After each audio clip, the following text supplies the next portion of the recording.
하나님의 말씀 구약의 신명기에서부터 이제 보겠습니다. 구약의 신명기 1장입니다. 구약의 259면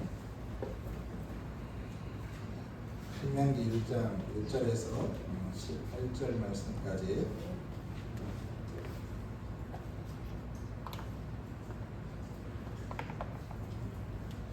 신명기 1장 1절에서 18절 말씀까지 제가 1절 봉독합니다.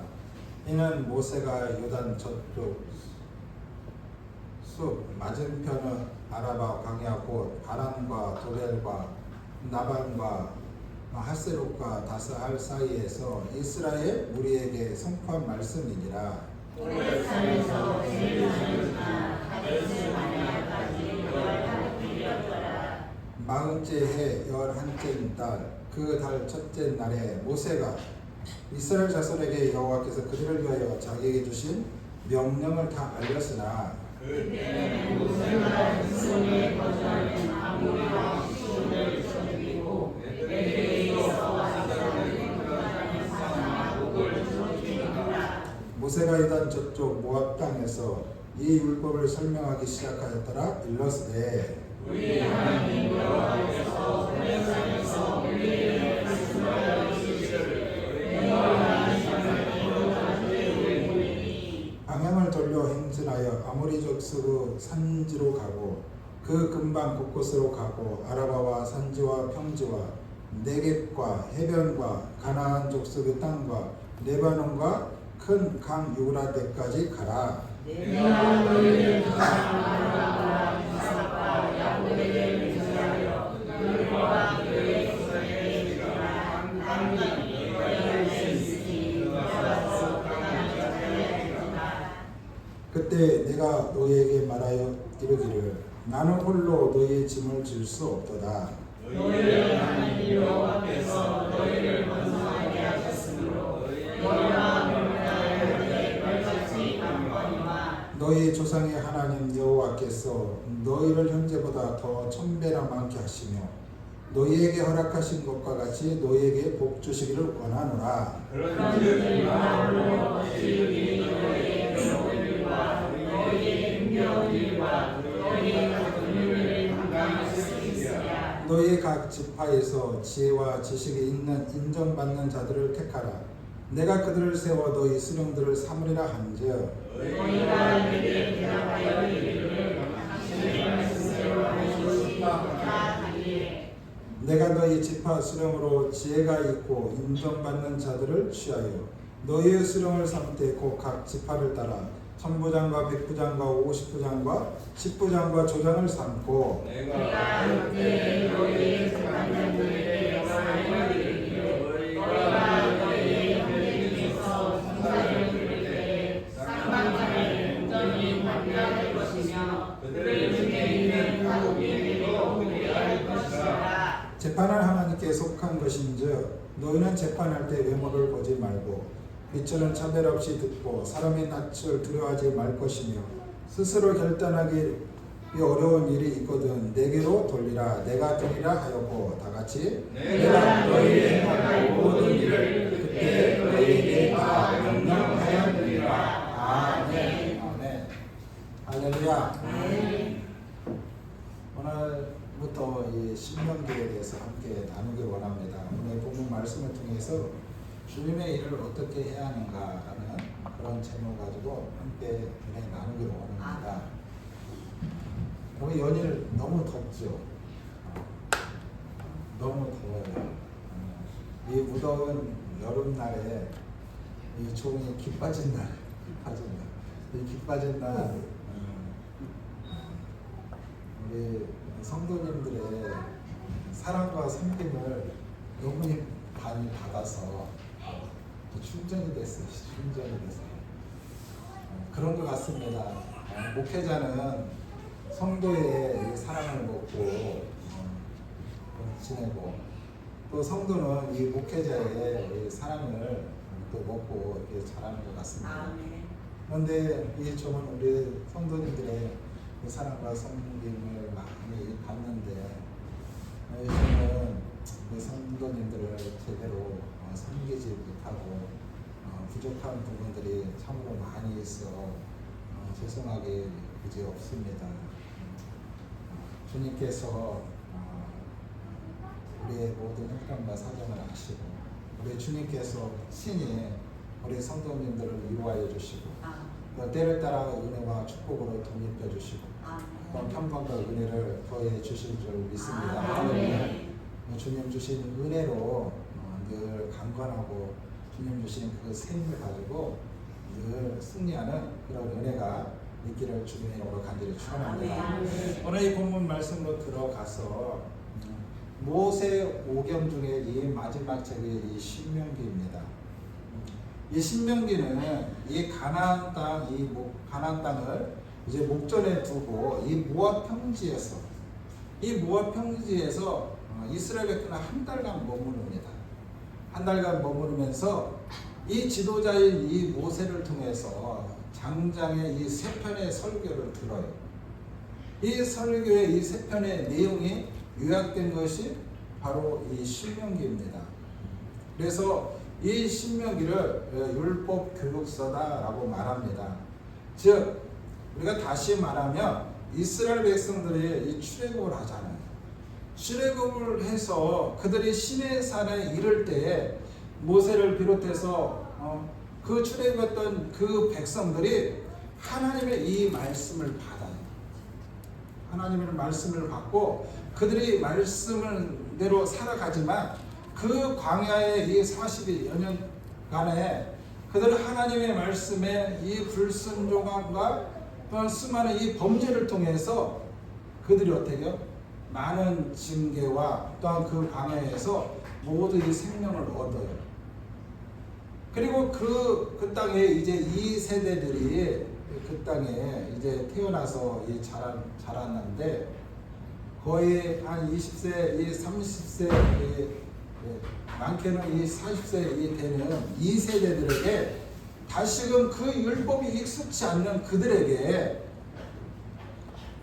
다시금 이 모세가 율법을 다시금 어떻게 재교육하고 있는 그런 내용이에요. 왜 율법을 다시금 이 교육할까? 여러분, 율법을 교육하는 것은 하나님께서 그 백성들에게 약속하신 그 가나안 땅에 들어가는 데 있어서 꼭 지켜야 하나님의 이 법입니다. 그래서 이 신명기를 읽다 보면 여러분 모세 오경이 뭡니까? 창세기, 출애굽기, 레위기, 민수기, 신명기예요. 그런데 이 신명기는 출애굽기, 레위기, 민수기 이 중심으로 이 반복되어서 이 기록되어 있음을 우리는 알 수 있어요. 다시 말하면 이제 그 신세대들에게 하나님의 율법과 너희가 어떻게 해서 그 애굽에서 출애굽했는지 그리고 너희가 그 가나안의 땅에 들어가서 어떻게 살아야 하는지를 이 모세를 통해서 하나님께서 다시금 그 신세대들에게 이 교육하고 있는 하나님의 말씀입니다. 그래서 이 모세는요 불순종으로 인한 이 9세대의 이 몰락을 강조함으로써 선민 이스라엘 백성들에게 있어 무엇보다도 하나님께 이 순종하는 것이 가장 근본적인 이 공부임을 가르치고 있습니다. 그리고 복된 생활을 할 수 있는 이 길임을 증거하고 있는데 특별히 이 신명기는 하나님의 백성이 이 갖추어야 할 이 기본 도리를 말하고 있습니다. 그래서 우리가 신명기를 읽다 보면 참 재미있어요. 신명기를 읽다 보면 우리가 눈에 띄는 게 뭐가 있습니까? 복을 받는 것과 저주를 받는 것에 대해서 하나님께서 분명하게 말씀하고 있어요. 그래서 하나님의 이 귀한 자녀들이 이제 그 가나안 땅에 들어가서 복을 받기 위해서는 어떻게 하라라고 하나님께서 분명하게 말씀하고 있고 또 하나님의 말씀에 이 불순종하면 또 너희들 가운데 어떤 일들이 일어날 것에 대해서 그 저주에 대해서 하나님께서 분명하게 말씀하고 있어요. 그래서 하나님의 백성들이 이 갖춰야 할 이 기본 도리다. 그래서 이 신명기의 이 뜻은 뭐냐? 계명을 거듭 되풀이하다. 이 계명을 다시 이게 반복해서 신세대들에게 다시금 이 교육하는 하나님의 말씀인 줄 믿습니다. 자, 오늘 이 본문 말씀을 통해서 이 성도란 이 그리스도의 일꾼이요 또 하나님의 이 비밀을 맡은 자라고 말합니다. 여러분, 성도는 다른 게 아니에요. 그리스도의 일꾼이에요. 할렐루야. 그리스도의 일꾼. 그리고 하나님의 뭘 맡은 자예요? 비밀을 맡은 자예요. 하나님의 비밀이 뭐냐? 그거죠. 그래서 이 성도로 이 부름 받은 자들은 그 부름 받은 자답게 주의 충성스러운 일꾼이 되어야 하고 그 하나님의 이 비밀을 어떻게 해요? 알아서 잘 전달해야 되는 줄 믿습니다. 할렐루야. 그래서 고린도전서 4장 1절에 보면 이렇게 말합니다. 사람이 마땅히 우리를 그리스도 일꾼이요 하나님의 비밀을 맡은 자로 여길지니라. 아멘. 할렐루야. 사람이 마땅히 우리를 그리스도 일꾼이요 하나님의 비밀을 맡은 자라고 말씀하고 있습니다. 그러므로 성도로 이 부름받은 자는 무엇보다도 그리스도께 순성하며 또한 이 땅에 하나님의 그 비밀을 전해야 될 줄 믿습니다. 하나님의 비밀이 뭘까요? 복음이에요. 복음. 하나님의 말씀, 이 복음을 전하는 거예요. 전하는 거. 그래서 우리 성도는요, 이 교회 안에서 우리는 주님의 이 종으로서 성도로서 주님 앞에 충성하고 주님께서 내게 주신 이 복음을 열심히 전하는 것. 이게 바로 성도예요. 성도가 해야 할 일이다. 그런데 한 가지 우리가 기억해야 할 것은 성도가 그 맡은 바, 이 직임을 따라 하나님의 일을 하는 데 있어 흔히 말하는 것처럼 우리는 이 교회 안에서 또 어떤 주님의 일을 하는 데 있어서 무조건 주의 은혜로라는 말을 다 많이 사용합니다. 잘못돼도 주의 은혜로, 또 잘돼도 주의 은혜로, 뭐 껐뜩 말하면 이 주의 은혜로, 주의 은혜로 좋죠. 그러나 여러분, 주의 은혜도 좋고, 그렇죠? 그 다음에 어떤 이 무계획적으로 이처럼 할 수 없다는 거예요. 하나님의 일이라는 것입니다.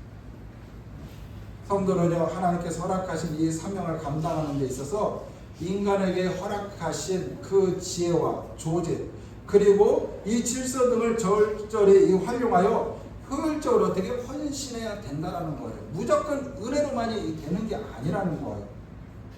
하나님이 주신 그 은혜를 따라서 주신 그 지혜와 또한 어떤 이 조직과 어떤 이 질서를 잘 적용해서 하나님의 일을 감당할 때 효율적이고 능동적이고 더 빠르게 감당할 수 있다는 것입니다. 하나님의 일을 감당하면서 이처럼 과학적이고 합리적인 이 체계와 의식이 필요하다는 것. 여러분, 시대는 이 급변하고 있는데 여러분 이 아무리 오랜 세월이 지나도 변치 않는 것은 하나님의 이 말씀이고 이 복음이지만 때로는 우리가 시대가 지나감에 있어서 우리가 이 교회를 세워가는 데 있어서 그 시대마다 우리가 받아들일 것이 있고 또한 받아들여서는 안 될 것이 있다라는 거예요.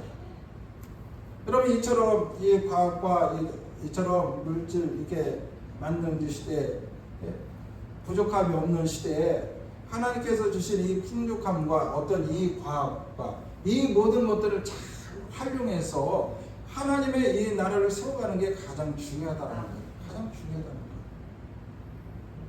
거예요. 예를 들면 이런 거예요. 쉽게 생각해 보면 제가 이 청년회 때, 초창기 때만 해도 막 성탄절이 되고 그러면은요, 성탄절이 되고 부활절이 되고 뭐 행사 때만 되면은요, 우리 청년들이 학생들이 모여서 뭐 했냐면 여기다 뭐 지금 뭐 이렇게 문구가 써 있잖아요.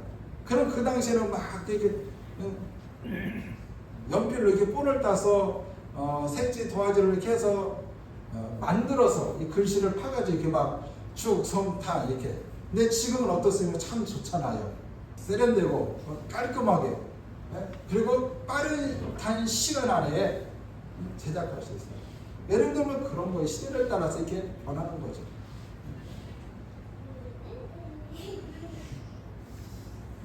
오늘 이 본문의 이 내용은요, 모세가 어떻게 그 200만이 넘는 이스라엘 백성들을 합리적으로 다스리고 이끌었는지를 한번 살펴보면서 우리 또한 이 시대 가운데 주님의 일을 어떻게 감당해야 하는지를 함께 살펴볼 텐데, 첫 번째, 조직적으로 일을 수행해야 된다. 할렐루야. 조직적으로 일을 수행해야 돼요. 여러분, 일찍이 모세는요, 이 백성들을 다스리면서 홀로 모든 일들을 처리했어요. 여러분, 200명이나 되는 이 많은 이 백성들을 이끌고 혼자서 그 백성들 간에 일어나는 수많은 어떤 이 문제들을 혼자 처리하려는 거 보니까 힘들겠어요? 안 힘들겠어요?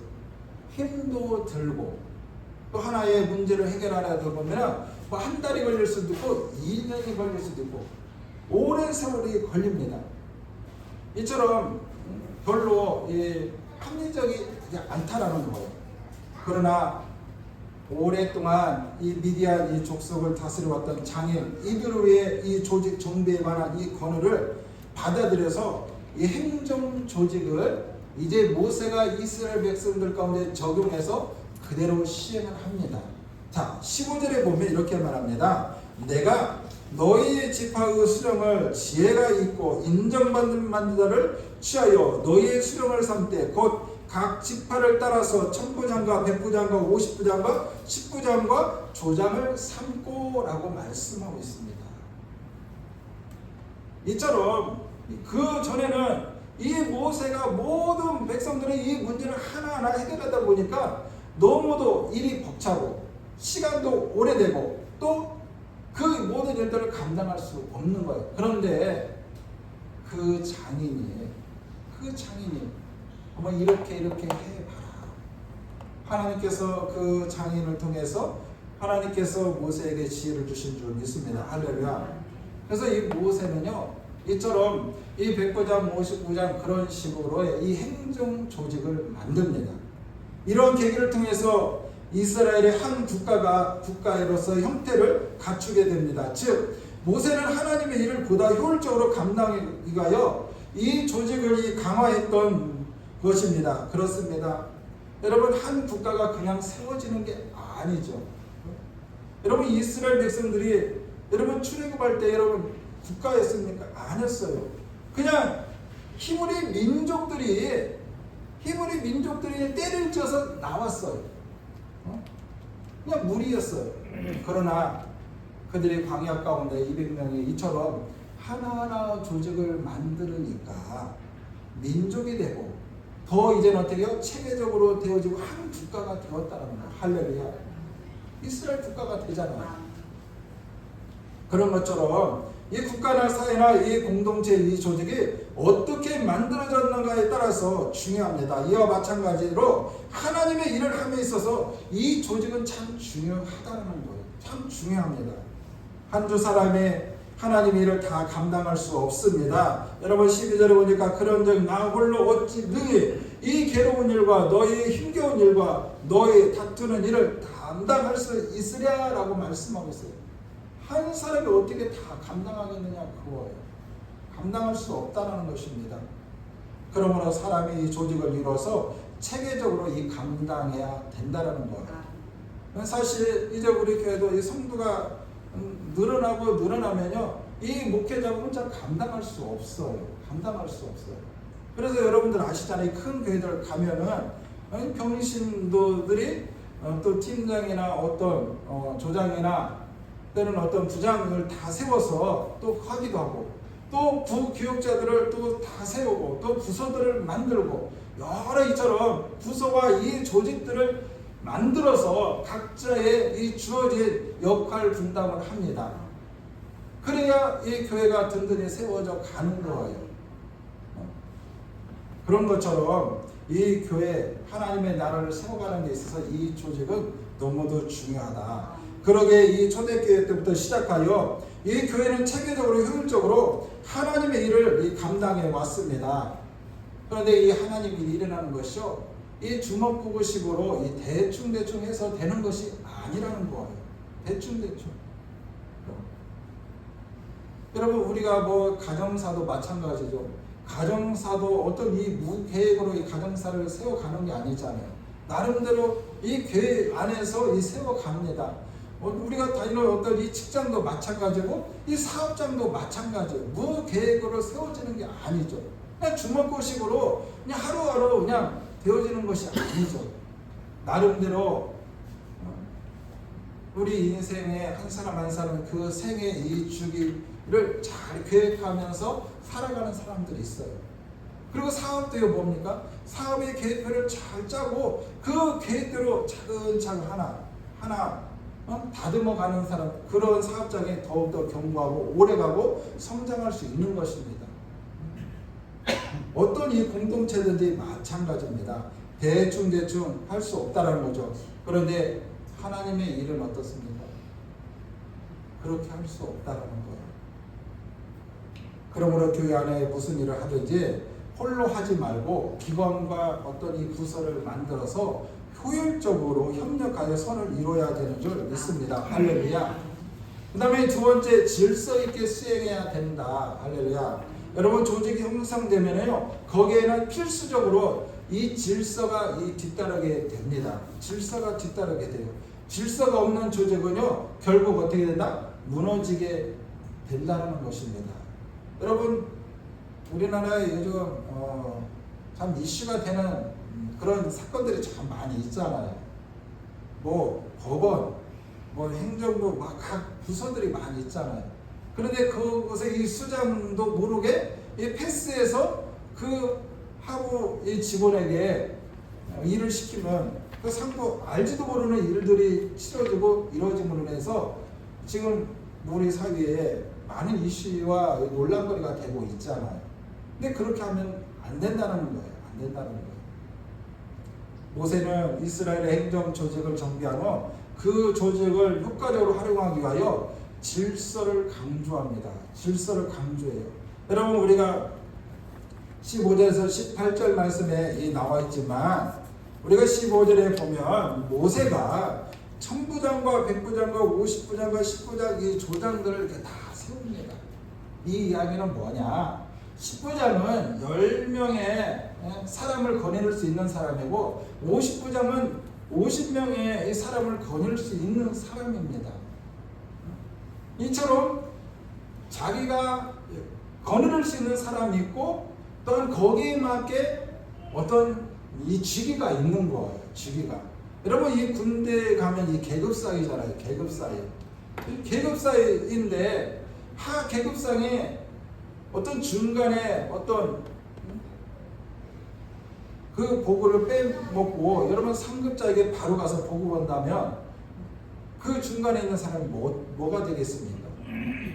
때로 이 상급자가 중간 계급자에게 보고하지 않고 이야기하지 않고 명령을 내려서 이를 처행하지 않고 맨 하급장에 찾아가서 이렇게 지시하면 그 중간에 있는 사람이 어떻게 되겠느냐 그거.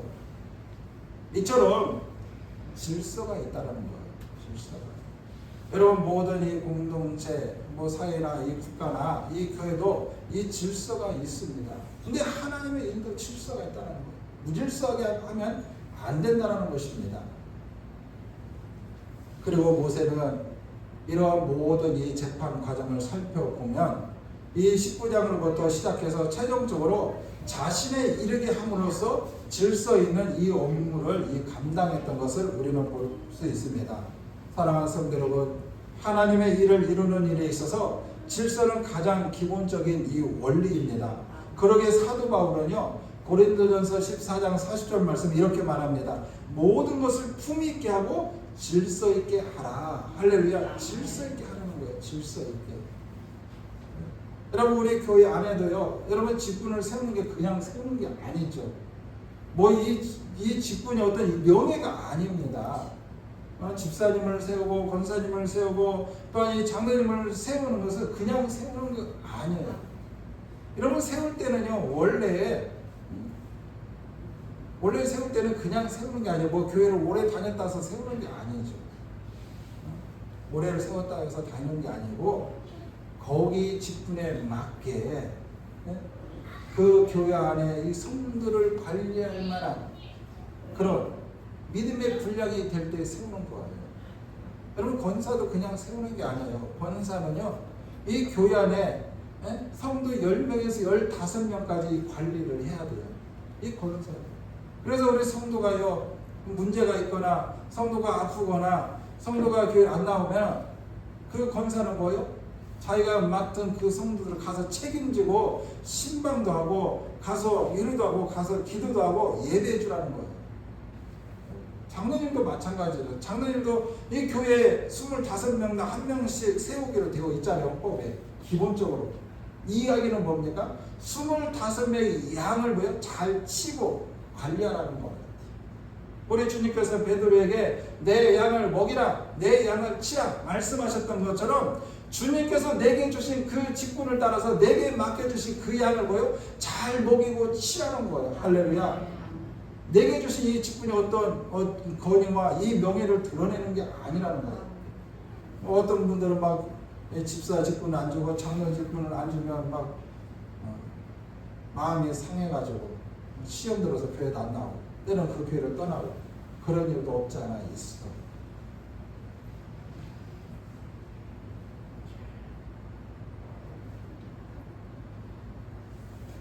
그래서 오늘 사도 바울은요 이 질서를 강조하고 있고 또 모세도 이 질서를 강조하고 있다. 질서가 없으면요 반드시 문제가 생기게 됩니다. 문제가 생겨요. 문제가 안 생길래 안 생길 수가 없습니다. 그래서 대답을 가져서 3장 11절에 보니까 우리가 들은즉 너희 가운데 게으르게 행하여 도무지 일하지 아니하고 이를 만들기만 하는 자들이 있다 하니라 라고 말하고 있습니다. 오늘날 우리의 성도들은요 하나님의 일을 보다 효과적으로 수행하기 위해서 때로는 성도 자신과 교회를 보호하기 위해서 하나님으로부터 이 주어진 질서를 잘 지켜야 되는 줄 믿습니다. 때로는 이 개인의 희생이 뒤따른다 해도 질서를 따라 움직이는 것이 은혜예요. 할렐루야.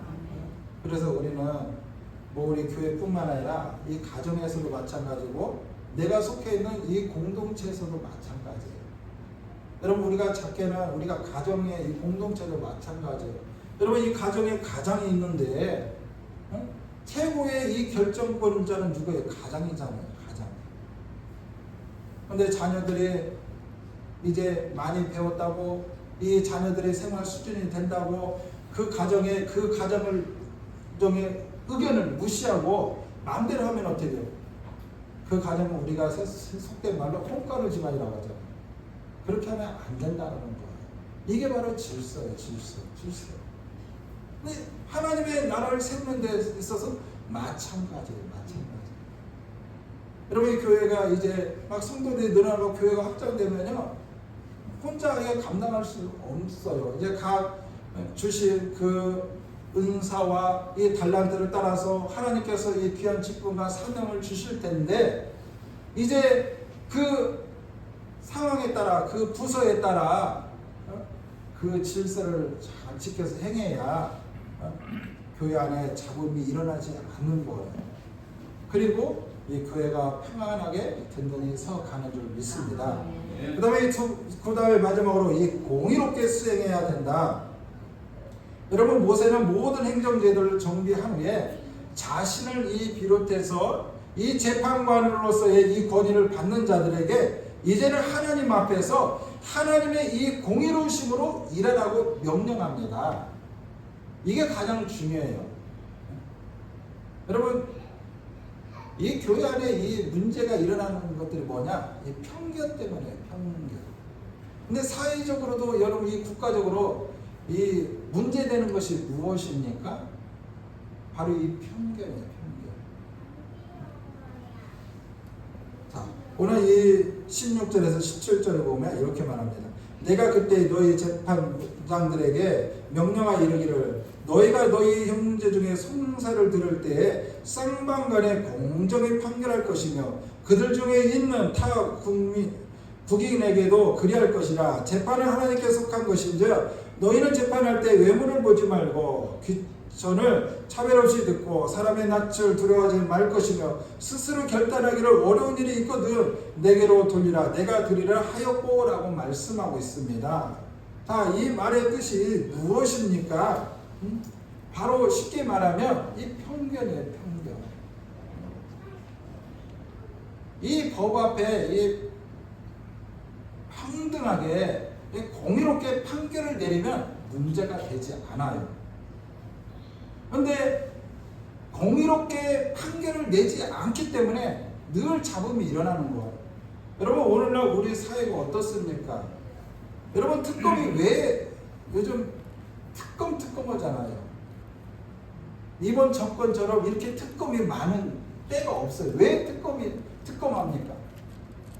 불공정하다는 거예요. 불공정하다는 거예요. 공평하지 않다는 거예요. 그렇기 때문에 특검이라도 해서 조사를 해보자는 거예요. 무엇이 옳은 것이 이제 무엇이 공정한 것인지 무엇이 진실인지 해보자는 거예요. 그런데 뭐예요? 권력 안에 다 덮어버리죠. 차단해버리잖아요.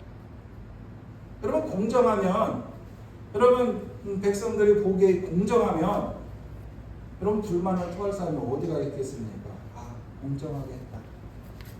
근데 모든 이 판결의 이 내용에 대하여 불공평하니까 이 백성들이 이 불만과 토론을 하는 거예요. 맞습니다. 하나님의 일을 하는 데 있어서 가장 중요한 것이 있다면 그것은 바로 하나님의 뜻대로 하는 것입니다. 할렐루야. 하나님의 뜻대로 공의롭게 행하는 것입니다. 하나님의 일을 맡은 자들에게 요구되는 것은 매사의 주를 위해서 인내하며 하나님만을 두려워하고 자신의 이권을 추구하지 않는 자세입니다. 그런데 오늘날 이 교회 안에서도 자신의 어떤 이권과 자신의 유익을 위해서 교회 안에서 서 있는 자들, 교회 안에서 일을 하는 자들이 있다는 거예요. 그렇기 때문에 교회가 분란이 일어나는 거예요. 여러분 큰 교회들 얼마나 시끄럽습니까? 교회들이 막 두세로 막 쪼개지고 나눠지는 게 왜 그럴까? 이권 때문에 그래요. 이권 때문에. 이 공사를 공정하게 입찰을 해서 맡겨야 하는데 저 사람 아는 것 때문에 또는 어떤 이 커미션 그런 것들 때문에 불공정하게 입찰하기 때문에 문제가 생기는 거예요. 예를 들면 그렇다 그거죠. 불공정하기 때문에. 외형적으로 조직이 비대해지고 고도의 질서가 확립된 현대 교회가 그 사명을 감당하지 못하는 이유 중에 하나는 하나님의 이 공의를 실현하려는 그 열정이 사라지고 인간의 어떤 이 권위와 이 탐욕이 가득하기 때문에 그렇습니다. 이 교회 안에 그런 것들이 가득하다는 거예요. 이 교회가 이러면 어떻게 합니까? 정직하고 또한 거룩하고 이 투명한 이 교회가 인간의 이 권위와 이 탐욕으로 가득 차 있다는 것입니다. 맞습니다. 이 교회 안에 인간의 권위와 이 탐욕이 있어서는 안 돼요. 오직 하나님의 이 권위 아래 하나님의 이 말씀대로 이 교회가 통치되어져야 하고 이 교회가 다스려져야 되고 이 교회가 운영되어야 되는 줄 믿습니다. 할렐루야. 하나님의 공의를 따라 일하는 것은요 복음 안에서 구원받은 모든 성도들의 가장 이 기본적인 행동인 줄 믿습니다. 그래서 우리는 이 교회 안에서 모든 일들을 할 때 하나님의 일들을 행할 때 이런 크고 작은 이 부서를 떠나서 모든 일들을 하나님이 보시기에 이 공의롭게 행해야 된다는 거예요. 여러분 오늘 말씀이 그러잖아요. 오늘 말씀이 이 재판은 하나님께 속한 것인즉 너희는 재판할 때 외모를 보지 말고 이 귀천이나 차별을 듣고 사람의 낯을 두려워하지 말 것이며 스스로 결단하기를 어려운 일이 있거든 내게 돌리라 내가 드리라. 여러분 우리는요 그런 상황을 보는 것이 아니라 우리는 공의롭게 행하면서 누구 하나님을 원하는 거예요. 하나님. 그래서 우리는 늘 하나님이셨다면 하나님의 어떤 이 관점을 가지고 우리는 늘 어떻게 생각해야 돼요. 그리고 하나님이었다면 어떻게 하셨을까? 하나님이었다면 이 문제를 어떻게 처리하셨을까?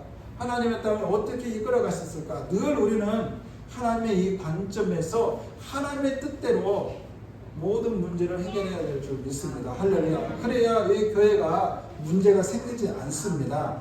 이처럼 하나님의 일을 수행하는 이 모세의 모습이 오늘 이 교회가 갖춰야 할 모습이 아닌가 한번 생각해 봅니다.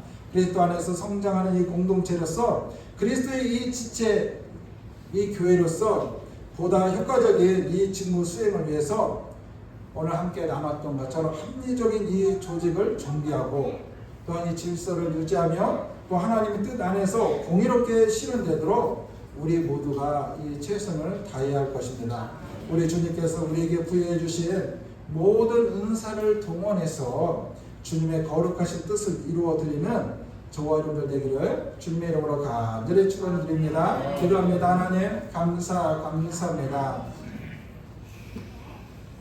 주님께서 핏값으로 세우신 이 교회 안에서 주님의 일들을 어떻게 이해하는가에 대해서 한번 살펴보았습니다.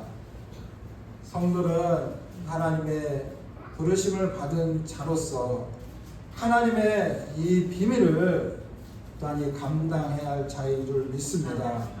주님께서 맡겨주신 일, 아버지 하나님 교회 안에 하나님 분란과 잡음이 일어나지 않도록 하나님 우리들 가운데 하나님 조직적으로 하나님 일을 감당할 수 있도록 하나님 은혜를 허락하여 주시고 또한 특별히 하나님 질서 있게 행하며 또 모든 일들에 있어서 하나님 판결할 때 결정을 낼 때 하나님 공의롭게 할 수 있는 은혜가 있게 하여 주시옵소서. 하나님 우리는 부족합니다. 하나님 연약합니다. 하나님께서 우리 가운데 하나님 우리에게 주신 귀한 직분과 하나님의 사명을 잘 감당할 수 있도록 하늘의 하나님 지혜를 허락하여 주시고 무엇보다도 우리 안에 주님의 시선과 주님의 마음으로 하나님 내게 주신 귀한 달란트와 은사를 가지고 하나님 귀한 직분을 잘 감당할 수 있는 은혜가 있게 하여 주셔서 우리로 하여금 정말 하나님의 거룩하신 뜻을 따라 하나님의 거룩한 나라를 아름답게 세워갈 수 있는 축복의 사람이 될 수 있도록 허락하여 주시옵소서. 감사의 예수 그리스도의 이름으로 간절히 기도 올려드립니다. 아멘. 우리 찬송가 218장 우리 찬양 드리겠습니다.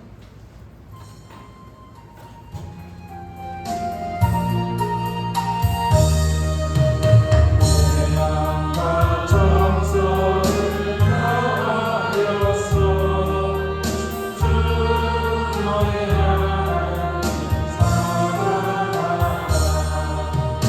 내 몸을 아끼고 사랑하는 영대와 이웃을 사랑하라.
내일 새벽은 8월의 이 시작인 월사 새벽 예배로 시작합니다.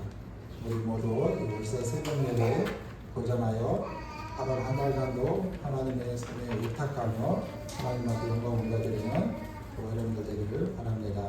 이 시간 주기도문으로 모든 예배를 마칩니다. 하늘에 계신 우리 아버지, 이름이 거룩히 여김을 받으시오며 나라의 마옵시며 뜻이 하늘에서 이루어진 것 같이 땅에서도 이루어지리다. 오늘날 우리에게 일용할 양식을 주옵시고 우리가 우리에게 죄 지은 자를 사하여 주는 것 같이 우리 죄를 사하여 주옵시고 우리를 시험에 들게 마옵시고 다만 악에서 구하옵소서. 대개 나라와 권세와 영광이 아버지께 영원히 있사옵나이다. 아멘.